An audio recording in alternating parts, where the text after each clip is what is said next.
Hi guys, this is Sonal from Vermilion. Welcome to Nail It. Today I'm going to be showing you how to take care of your nails in everyday life. So let's get started.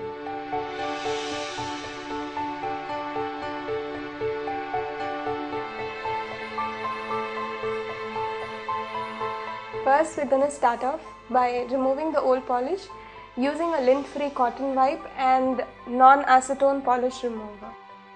The right way to remove polish is just use your cotton wipe, press and remove. Don't go to and fro on the nail, just go in one direction. Washing your hands thoroughly will remove off any polish residue that you had on your nails and your hands. Now we're going to use a glass nail file to file your nails down to the length that you need and to the shape that you need. Why I'm using a glass file is because it is gentle for your nails. The most important rule when you file your natural nails is that go in one direction. Never go to and fro, just go in one direction. Nails short or long does not matter. What matters is keeping them in good shape. If you want them square, I would suggest you keep the edges round so you do not hurt yourself or someone else.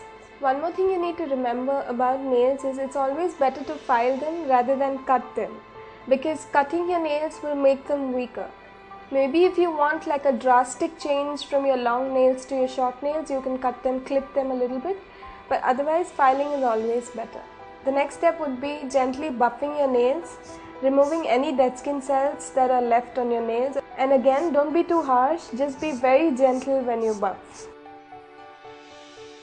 Invest in a nice three-way buffer or a shining buffer to give that natural shine to your nails. The next step would be to use hydrating base coat. Again, I would say that invest in a nice base coat. Base coat is one of the most important steps in the nail care. You can escape from the dirty yellow stain by using a base coat. So let that base coat dry for at least 15 seconds before you go on to polishing your nails. Now that the base coat is dried, we're going to apply the first coat of polish. It's always better to apply thin coats of polish, even if it takes 4 coats. I'm applying the second coat. Don't worry if the polish gets onto your skin, we can remove it later with a Q-tip. I'm just going to take a Q-tip dipped in the polish remover to remove the polish that's onto the skin.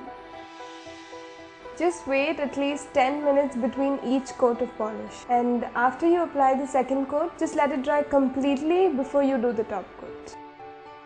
Again, top coat is also a very important thing because it helps your polish last for a long time, and it also gives that amazing shine. The final step in your perfect manicure will be hydrating your dry cuticles. Invest in a nice cuticle oil or a cuticle butter that will help in your natural nail growth as well.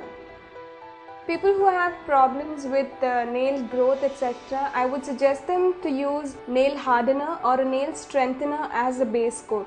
It's called Sally Hansen Nail Growth Miracle, and this is very hydrating and you can use it as a base coat or as a top coat. Finally, eat fresh fruits and vegetables and drink plenty of water to keep your nails hydrated and keep them beautiful. For more nail care products, drop into Vermilion and keep watching Nail It.